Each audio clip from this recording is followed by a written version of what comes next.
অবশেষে পুরান ঢাকা এসে খাবার নিয়ে নিলাম। আসসালামু আলাইকুম। সব বড় ভাই বন্ধু বান্ধব মিলে একটা আয়োজন করেছিলাম যে পুরান ঢাকার হানিফের খাবার খাবো। তাই রাত 11টার দিকে রওনা দিয়ে দিলাম পুরান ঢাকা হানিফের উদ্দেশ্যে। রওনা দেওয়ার সময় খুবই ভালো লাগতেছিল।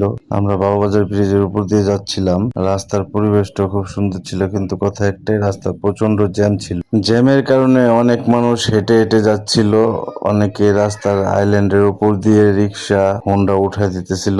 আর সবচাইতে বড় কথা, বুড়িগঙ্গা নদীটা খুব সুন্দর লাগতেছিল। এই হচ্ছে বুড়িগঙ্গা নদী। পুরো বাবুবাজার ব্রিজটাই জ্যাম ছিল, তাই আমাদের অনেকক্ষণ বসে থাকতে হইলো জ্যামে। অবশেষে চলে আসলাম হানিফে। আমরা নিব পার্সেল, তাই পার্সেলের জন্য নিয়ম হচ্ছে এখানে আগে টোকেন কাটতে হয়। টোকেন কেটে তারপর লাইনে দাঁড়াতে হয় পার্সেল নেওয়ার জন্য। তাছাড়া আমরা যখন আসি এসে দেখি খাবারও শেষ, তাই ওয়েট করতে বললো আধা ঘন্টার মতো। এখানে অনেক সিরিয়াল ধরে রয়েছে টোকেন কাটার জন্য। তাই আমরা আধা ঘন্টা কি করব ভেবে আশেপাশে সবগুলো দোকানপাট ঘুরে ঘুরে দেখতেছিলাম, রাস্তাও দেখতেছিলাম। আসলে পুরান ঢাকার এই জায়গাটা সবসময় জমজমাট থাকে। অনেকেই আছে হানিফ বিরিয়ানিটা চিনে না, তাই আমি হানিফ বিরিয়ানির সাইনবোর্ডটা বড় একটা ব্যানার আমি ভিডিও করে নিলাম। পুরান ঢাকায় মূলত পার্সেল নিতে আসছি আমি আর আল ইসলাম ভাই।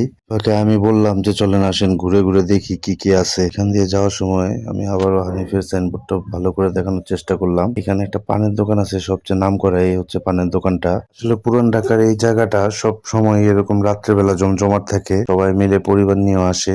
সবারই ভালো লাগবে এখানে আসলে।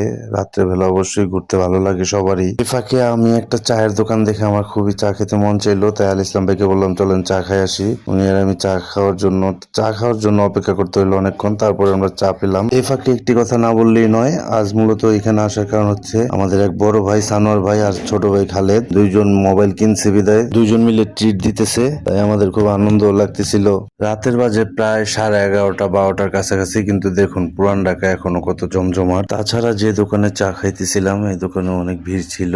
এইখান থেকে চা খেয়ে তারপর আমরা যাবো পার্সেলটা নিতে। তাছাড়া পার্সেলটা নিতেও আমাদের অনেকক্ষণ দেরি হবে, অনেক বড় সিরিয়াল ছিল। আসলে পুরান ঢাকায় আসলেও সময় নিয়ে আসতে হয়। তাছাড়া যে দোকানে চা খাইতেছিলাম ওই দোকানের চাটাও খুব টেস্ট ছিল। চা খেয়ে আমরা তারপর আবার রওনা দিলাম। যে দেখি দোকানের সামনে অনেক ভিড়, তাছাড়া খাবারও আসেনি। তার জন্য আমরা আশেপাশের আরো দোকানপাট ভিডিও করার চেষ্টা করলাম। এই হচ্ছে হাজি বিরিয়ানি। আগে যেরকম ভাবে হাজি বিরিয়ানি চলতো এখন ওরকম ভাবে চলে না। এখন পুরান ঢাকা টপে আছে হানিফ। এই হচ্ছে হানিফের অবস্থা, দেখুন কত মানুষ দাঁড়ায় রয়েছে শুধু খাবারের জন্য। খাবার কিন্তু এখন আসেনি, মাত্র ডেক নিয়ে আসবে, ডেক রাখবে, লাইন ধরে খাবার নিতে হবে। তাছাড়া অনেক ভিড় দেখে আমরা প্ল্যান করে ওইখানে যে স্টাফ ছিল ওকে বলে আমরা পার্সেলটা তাড়াতাড়ি নিয়ে নিলাম। কিন্তু বাড়ার স্টাইলটা দেখেন যেভাবে বাড়তেছে, এখানে কার কম যাচ্ছে কার বেশি যাচ্ছে, এখানে বোঝারও কোনো উপায় নেই। তাড়াহুড়ার জিনিস আসলে কখনো ভালো হয় না। যদি সিরিয়াল অনুযায়ী খাবার নিতাম তাহলে রাতের 1টা 1:30 বেজে যেত। তাছাড়া আমরা তাড়াতাড়ি খাবার নিয়ে বের হয়ে পড়লাম।